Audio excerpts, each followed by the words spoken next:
SV6 news కు స్వాగతం. ముందుగా హెడ్లైన్స్. బంగ్లా తాత్కాలిక అధినేతకు ప్రధాని మోదీ లేఖ.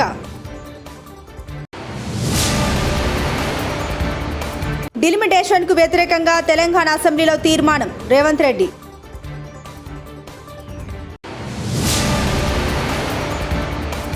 తెలంగాణపై కేంద్రం చిన్న చూపు. కేటీఆర్ ఫైర్.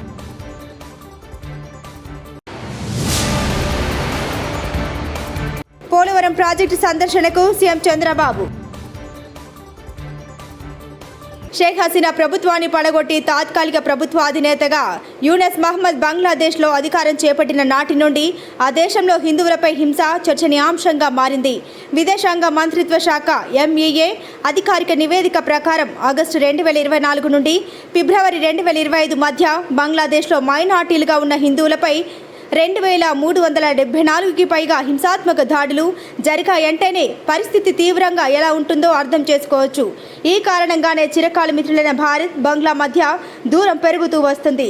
ఇలాంటి సమయంలో స్నేహహస్తం అందించేందుకు గాను ఇండియా ఎల్లప్పుడూ సిద్ధమనే సంకేతం పంపిస్తూ బంగ్లాదేశ్ 53వ స్వాతంత్ర దినోత్సవాన్ని పురస్కరించుకొని భారత ప్రధాని బంగ్లా తాత్కాలిక అధినేతకు లేఖ రాశారు. రాష్ట్రాల అభిప్రాయాలను పరిగణలోకి తీసుకోకుండా కేంద్రం ఇష్టానుసారంగా డిలిమిటేషన్ విధానంపై నిర్ణయం తీసుకుంటుందంటూ దక్షిణాది రాష్ట్రాలు తొలి నుండి తీవ్రంగా వ్యతిరేకిస్తూ వస్తున్నాయి. మొదట ఈ అంశంపై తమిళనాడు సీఎం స్టాలిన్ పోరాటం మొదలుపెట్టారు. తాజాగా సీఎం రేవంత్ రెడ్డి కూడా డిలిమిటేషన్ ప్రక్రియను ఖండిస్తూ శాసనసభలో తీర్మానం ప్రవేశపెట్టారు. డిలిమిటేషన్ అమల్లోకి వస్తే ప్రజలకు కలిగే నష్టాలను అసెంబ్లీ వేదికగా ఇలా వెల్లడించారు. అసలు నువ్వు లోపలేస్తావనే కదా నీకు ముఖ్యమంత్రి పదవి చేసింది, నువ్వెందుకు ఇట్లా సమయం పాటిస్తున్నావు లోపలేయమంటే కూడా నేను ఏ రోజు కూడా అటువైపు పోయలేదు అధ్యక్ష. అదేవిధంగా తెలంగాణను కేంద్ర ప్రభుత్వం పట్టించుకోవడం లేదని బీఆర్ఎస్ వర్కింగ్ ప్రెసిడెంట్ మాజీ మంత్రి కేటీఆర్ ఆరోపించారు. కేంద్ర బడ్జెట్లో తెలంగాణకు అన్యాయం జరిగింది, కానీ రాష్ట్ర బడ్జెట్లో మాత్రం ఆ ప్రస్తావన ఎందుకు లేదని ప్రశ్నించారు. తెలంగాణ పథకాలను కేంద్రం అనుకరిస్తోందని అన్నారు. తెలంగాణకు జరిగిన అన్యాయంపై డిప్యూటీ సీఎం మల్లు భట్టి విక్రమార్క మాట్లాడకపోవడం బాధాకరంగా ఉందని కేటీఆర్ మండిపడ్డారు. తెలంగాణ రాష్ట్ర బడ్జెట్ పై అసెంబ్లీలో కేటీఆర్ చర్చించారు. రాష్ట్ర బడ్జెట్ చూస్తే ఆశ్చర్యం వేస్తుందని అన్నారు. మాకు వచ్చింది సున్నానే కరెక్టే పార్లమెంట్ ఎన్నికల్లో, కానీ తెలంగాణకు వచ్చింది ఎంత అధ్యక్ష ఈ బడ్జెట్లో కేంద్ర బడ్జెట్లో గుండు సున్నా. 8+8 నార్మల్గా అయితే 16, కానీ ఇక్కడికి వచ్చే వరకు మాత్రం 8+8 ఖచ్చితంగా గుండు సున్నా అయిందని చెప్పక తప్పడం లేదు అధ్యక్ష. అధ్యక్ష, we are one of the largest contributors to India's economy. ఇంతకుముందు ముఖ్యమంత్రి గారు చెప్పారు 19% ఉన్న దక్షిణాది రాష్ట్రాలు 36% జీడిపి కాంట్రిబ్యూట్ చేస్తున్నాయని. Yes, and I'm proud. Yes, of course we are Indians. ముందుగా భారతీయులు, భారత జాతి నిర్మాణంలో పాలు పంచుకుంటున్న వాళ్ళు, భారతదేశాన్ని సాదుతున్న రాష్ట్రాల్లో ఇవాళ టాప్ 5లో తెలంగాణ ఉండడం మనందరికీ గర్వకారణం అనే మాట నేను విజ్ఞప్తి చేస్తా ఉన్నా అధ్యక్ష. మన జనాభా ఎంత అధ్యక్ష భారతదేశంలో? హార్డ్లీ 2.8%, కానీ మన కాంట్రిబ్యూషన్ ఏంది అధ్యక్ష? 5.1% టు జీడిపి ఆఫ్ ఇండియా. మనందరికీ గర్వకారణం అధ్యక్ష. వీఆర్ ఎ బాక్సర్, 50 కిలోల బాక్సర్ 100 కిలోల కాంట్రిబ్యూషన్ ఇచ్చినట్టు అధ్యక్ష. We are punching double our weight. That is Telangana today. That is how I'm a proud Indian, I'm a proud Telangana it అధ్యక్ష. అధ్యక్ష, ఐటీఐఆర్ యూపీఏ ప్రభుత్వం ఉన్నప్పుడు ఇచ్చారు, వీళ్ళు రాగానే రద్దు చేశారు. అడగొద్దా? ఐటీఐఆర్ టార్గెట్లు మనం దాటినాం ఆల్రెడీ. శ్రీధర్ బాబు గారు 2041లో ఏ టార్గెట్స్ అయితే ఐటీఐఆర్ లో రీచ్ అవ్వాలనుకున్నామో మనం 2022లోనే రీచ్ అయిపోయినాం, దాటినాం. That is Telangana. సొంతంగానే సాధించుకున్నాం, కానీ అడగాలి కదా, అడగకపోతే అమ్మ కూడా పెట్టదు కదా. హెలికాప్టర్లోనే సాగుతున్న కాంగ్రెస్ నాయకుల పాలన. రేవంత్ రెడ్డి బహిరంగ సభా స్థలాన్ని పరిశీలించడానికి హెలికాప్టర్లో వెళ్లిన మంత్రి ఉత్తమ్ కుమార్ రెడ్డి ఈ నెల 30వ తేదీన హుజూర్ నగర్ లో జరిగే బహిరంగ సభకు హాజరవనున్న సీఎం రేవంత్ రెడ్డి. ఏపీ ముఖ్యమంత్రి నారా చంద్రబాబు నాయుడు గురువారం పోలవరం ప్రాజెక్టును సందర్శించనున్నారు. ఉదయం హెలికాప్టర్లో ప్రాజెక్టు ప్రాంతానికి చేరుకుంటారు. 990 కోట్ల వ్యయంతో చేపట్టిన డయాఫ్రమ్ వాల్ పనులు, ఎగువ దిగువ కాపర్ డ్యామ్ ను పరిశీలిస్తారు. సహాయ పునరావాస కార్యక్రమాలపై ప్రత్యేకంగా సమీక్షిస్తారు. కాంట్రాక్టు సంస్థలు, ఇంజనీర్లతో సమీక్ష జరుపుతారు. ఈ సందర్భంగా అధికారులు పవర్ పాయింట్ ప్రజెంటేషన్ ఇస్తారు. సీఎం పర్యటన ఏర్పాట్లను అధికారులు పరిశీలించారు. 2014-2019 కాలంలో చంద్రబాబు సీఎంగా ఉన్నప్పుడే పోలవరం పనులు 72% పూర్తి కాగా నిర్వాసితులకు 6,000 కోట్లు అందించారు. 2019-2024 మధ్య సహాయ పునరావాసాన్ని జగన్ ప్రభుత్వం విస్మరించింది. కేంద్రం నిధులు ఇస్తేనే మీకు ఇస్తానంటూ జగన్ నిర్వాసితుల సమక్షంలోనే చేతులెత్తేశారు. కడాన మిమ్మల్ని చూస్తే చాలా బాధేస్తుంది. నేనే మీకు ఒక భరోసా ఇచ్చాను. దానికి కూడా కారణం మీరు చూస్తే 7 మండలాలు తెలంగాణలో ఉండే మండలాలు విభజన జరిగిన తర్వాత మొట్టమొదటిసారిగా ప్రధానమంత్రి గారితో మాట్లాడి ఈ పోలవరం ప్రాజెక్టు పూర్తి కావాలంటే 7 మండలాలు ఆంధ్రప్రదేశ్కి ఇస్తే తప్ప సాధ్యం కాదని ఒప్పించి ఆ రోజు ఈ మండలాలు తీసుకొచ్చాం. అది నాకు ఒక నైతిక బాధ్యత అని చెప్పి కూడా నేను మీకు తెలియజేస్తున్నా. అందుకే ఎప్పుడు కూడా నేను వీలైనంత వరకు మీకు న్యాయం చేయాలి, అన్ని విధాలు ఆదుకోవాలని చెప్పి ముందుకు పోయాం. ఈరోజు కూడా ఈ ప్రభుత్వం వచ్చిన తర్వాత 828 కోట్ల రూపాయలు మీ అకౌంట్లో వేసామంటే అది మాకుండే మీ మీద ప్రేమ, కమిట్మెంట్ అని చెప్పి కూడా నేను మీకు తెలియజేస్తున్నా. నాయకులు చాలా విషయాలు చెప్తూ ఉంటారు. ఫ్రీగా వచ్చింది కాబట్టి ఆ రోజు మీరు చూస్తే అపోజిషన్లో ఉన్నాడు కాబట్టి 10 లక్షలు ఇస్తామని అనౌన్స్ చేసి వెళ్ళిపోయాడు. ఇచ్చాడా అని నేను అడుగుతున్నా. 5 ఏళ్ళు ఒక పైసా ఇచ్చాడా అని అడుగుతున్నా. వరదలు వస్తే మిమ్మల్ని చూశారా అని అడుగుతున్నా. మీకు వరదలు వస్తే ఎన్టీఆర్ మెమోరియల్ ట్రస్ట్ ద్వారా కాస్తో కోస్తో డబ్బులు మొబిలైజ్ చేసి ఆ రోజు నెహ్రూ కూడా ఇక్కడే ఉన్నాడు.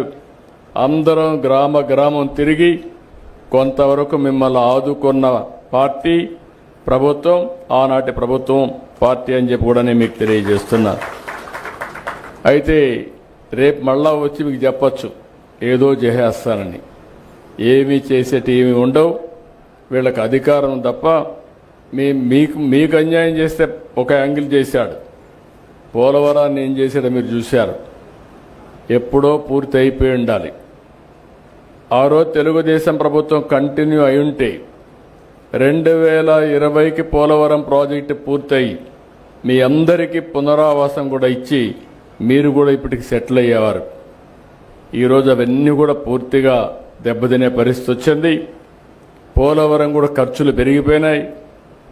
డయాఫామ్ వాల్ మీరు చూస్తే దగ్గర 400 కోట్ల రూపాయలతో డయాఫామ్ వాల్ కడితే అది ఈరోజు మొత్తం మునిగిపోయి కొట్టుకొని పోయి మొత్తం పాడైపోయి ఇప్పుడు 990 కోట్ల రూపాయలు ఖర్చు పెట్టే పరిస్థితికి వచ్చాం. అదనంగా ఇంకొక డయాఫామ్ వాల్ కడుతున్నాం. కనీసం ఈ డబ్బులు అనేది ప్రభుత్వం అంటే ప్రజాధనం. కుప్పంలోని మహిళా పారిశ్రామికవేత్తలతో సమావేశమయ్యాను. వారి ఆలోచనలు, ప్రణాళికలు తెలుసుకున్నాను. ఎదుర్కొంటున్న సమస్యలు తెలియజేశారు. ఇండియన్ బ్యాంకును ప్రారంభించడం చాలా సంతోషంగా ఉంది. మహిళలు డబ్బులను దుబారా చేయకుండా వారి ఆర్థిక అభివృద్ధి కోసం పొదుపు చేసుకోవాలి. మహిళా సాధికారతకు సీఎం చంద్రబాబు గారు అందిస్తున్న చేయుతతో మహాశక్తిగా ఎదగాలి.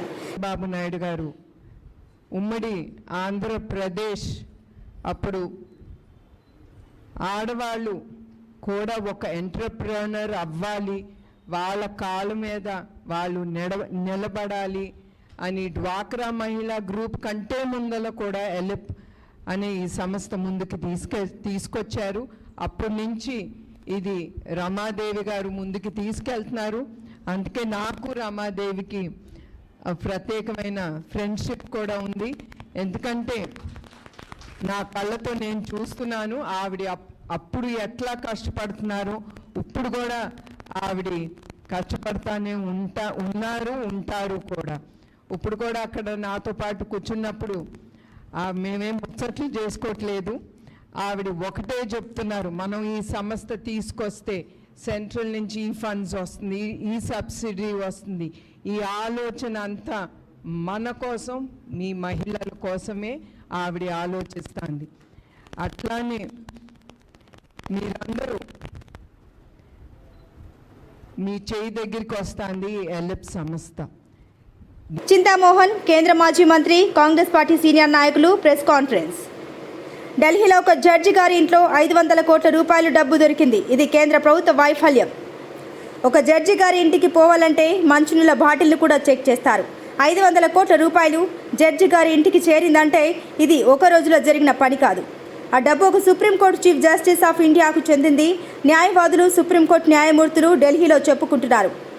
పోలీసులకు తెలియకుండా, కేంద్ర హోంమంత్రికి తెలియకుండా, ప్రధానికి తెలియకుండా అంత డబ్బు వెళ్ళదు. దీనిపై విచారణ జరపాలి. వచ్చేటప్పుడు చెప్పేవాళ్ళు మేము ఇందుకు వెళ్ళాం, ఇది సాధించాం అని చెప్పేవాళ్ళు. అంతకుముందు జర్నలిస్టులు ఉండేవాళ్ళు. ప్రతి విజిట్ లో మరి దాదాపు ఒక 20, 30, 40 మందిని వాళ్ళు ప్రధానమంత్రి తీసుకెళ్లేవాళ్ళు ప్రత్యేక విమానంలో. ఈరోజు ఒక్క జర్నలిస్ట్ కూడా పోవటం లేదే. ఏమి జర్నలిస్టులు ఎందుకు అడగలేకపోతున్నారు? ఏమైంది పత్రికా స్వేచ్ఛ భారతదేశంలో? మరి ప్రధానమంత్రి 11 సంవత్సరాలు ప్రధానమంత్రిగా ఉంటూ ఈ రోజు దాకా ఒక్క ప్రెస్ కాన్ఫరెన్స్ కూడా చేయనటువంటి గొప్ప ప్రధానమంత్రి మన ప్రధానమంత్రి. ఒక్క ప్రెస్ కాన్ఫరెన్స్ ఈ 11 సంవత్సరాల్లో చేశాడా? ప్రతి ఒక్కరూ చేసేవాళ్ళు. కనీసం ఈ 11 సంవత్సరాల్లో ఒక్కసారి కూడా ప్రెస్ కాన్ఫరెన్స్ చేయనటువంటి ప్రధానమంత్రి గారు మన రాష్ట్ర ముఖ్యమంత్రి గారు. ఆయన అంటే నాకు కొంత సాఫ్ట్ కాదరు. ఎందుకంటే మేమందరం కాంగ్రెస్ లో ఉన్నోళ్ళు. ఆయన యూత్ కాంగ్రెస్ లో, నేను యూత్ కాంగ్రెస్. 50 సంవత్సరాలుగా నాకు తెలుసు. ఆయన నిన్న జిల్లా కలెక్టర్ల మీటింగ్ లో మాట్లాడుతూ ఒక మాట అన్నాడు. నేను వింటూ వచ్చాను. ఆయన చెప్పుకొచ్చాడు, నేను ఎప్పుడు 4 సార్లు ముఖ్యమంత్రి అయ్యాను, ఎప్పుడు ఆర్థిక మంత్రులను కలిసిన వాడిని కాదు. నేను ఎన్నో సార్లు ఆర్థిక మంత్రిని కలిశాను, కానీ ఫలితం ఏమీ కనపడటం లేదన్నది ఆయనలో మదన, ఆవేదన, నాకు ఆ ఫ్రస్ట్రేషన్ కనిపించింది. ఆ అడ్కోవాడు లోను 11,000 కోట్లు 9% రేట్ ఆఫ్ ఇంట్రెస్ట్ ఇచ్చింది తప్ప ఏమిచ్చారు? ఇన్నిసార్లు పోతే ఫోన్ చేస్తే డబ్బు రావాలి ఆంధ్రప్రదేశ్ రాష్ట్రానికి. మన చంద్రబాబు నాయుడుకు ఉన్నటువంటి బలం అంతా ఇంత కాదు. నితీష్ కుమార్ వాళ్ళిద్దరిపైనే ప్రభుత్వం నడుస్తుంది. ఫోన్ చేసి నాకు 50,000 కోట్లు రేపు పంపించంటే చెక్ తెచ్చుకొని మోడీ రావాలి. అటువంటి పరిస్థితుల్లో నిన్న జిల్లా కలెక్టర్ల సమావేశంలో ముఖ్యమంత్రి గారు మాట్లాడిన మాట, ఆయనలో ఫ్రస్ట్రేషన్ అనేది కనిపిస్తా ఉంది. ఇది ఆంధ్రప్రదేశ్ రాష్ట్రం. మరి జగన్మోహన్ రెడ్డి పరిస్థితి బాగా అయిపోయింది. జనాలు మర్చిపోయే పరిస్థితికి వచ్చారు. అప్పుడప్పుడు ఆయన ఈద్గాలు, రంజాన్ వేడుకలు అటు ఇటుకు వచ్చిపోతున్నారు. ఒక్క మాట నేను చెప్పదలుచుకున్నాను. ఆంధ్రప్రదేశ్ రాష్ట్రంలో, భారతదేశంలో కాంగ్రెస్ పైన సానుభూతి మొదలైంది. వాళ్ళే మేలు రా అని అనుకుంటున్నారు. లోపల మదన పడుతుంది. అన్ని వర్గాల్లో మైనారిటీలు, ఎస్సీలు, ఎస్టీలు, ఓబీసీలు, ఉద్యోగస్తులు, అందరిలో, జర్నలిస్టులలో కూడా ఉంది సానుభూతి ఉంది. కాకపోతే చిన్న చిన్న సంస్థాగత సమస్యల్లో కాంగ్రెస్ పార్టీ ఉందని తెలియజేస్తూ, ఏదైనా ప్రశ్నలు ఉంటే దయచేసి అడగమని మిమ్మల్ని చేతులెత్తి ప్రార్థిస్తున్నాం. సార్, ఇప్పుడు కాంగ్రెస్ పార్టీ బలపడుతుందని చెప్పారు. అనంతపురం నుంచి శైలజానాథ్ గారి పార్టీ నుంచి వెళ్ళిపోయారు. రఘువీరారెడ్డి లాంటి సీనియర్ నాయకులు కనుమరుగైపోతున్నారు. ఈ పరిస్థితితో ఆ పార్టీ ఏ విధంగా బలపడుతుందని మీరు అనుకుంటున్నారు? ప్రజల్లో సానుభూతి మొదలైంది. ఇంకా 10 మంది పోయినా మాకు ఇబ్బంది లేదు. మేమంతా శాలువా వేసి పంపిస్తా. లక్షల మంది, కోట్ల మంది ఎదురు చూస్తున్నారు కాంగ్రెస్ కాంగ్రెస్ కాంగ్రెస్ అని. దేశంలో ప్రజాస్వామ్యాన్ని తీసుకొచ్చాం, పత్రికా స్వేచ్ఛను తీసుకొచ్చాం, పార్లమెంటరీ విధానాన్ని తీసుకొచ్చాం, సమానత్వాన్ని తీసుకొచ్చాం, అంటరానితనాన్ని తీసేసాం, ఎస్సీ, ఎస్టీ, ఓబీసీలు రిజర్వేషన్లు ఇచ్చాం, మైనారిటీలను దగ్గరగా చేర్చుకున్నాం. ఎన్నో మంచి మంచి పనులు కాంగ్రెస్ పార్టీ చేసింది. దానిపైన అందరికీ కన్ను కుదిరింది. ఈ 11 సంవత్సరాల ఈ భారతీయ జనతా పార్టీ పరిపాలనలో ప్రజలందరూ విసిగిపోయి ఉన్నారు. నువ్వు పోయి ఎక్కడైనా పోయి అడుగు, ఇది పరిస్థితి. ఇంకా పోయే వాళ్ళు ఎవరు ఉంటే కూడా పేర్లు చెప్పండి, నేను వచ్చి దండం పెట్టి వాళ్ళకి శాలువా కప్పి వీలైతే బొకే కూడా ఇచ్చి పంపిస్తాను. లక్షలు. బంగ్లా తాత్కాలిక అధినేతకు ప్రధాని మోదీ లేఖ.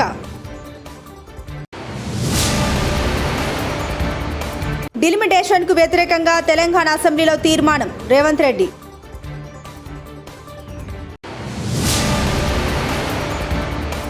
తెలంగాణపై కేంద్రం చిన్న చూపు. కేటీఆర్ ఫైర్.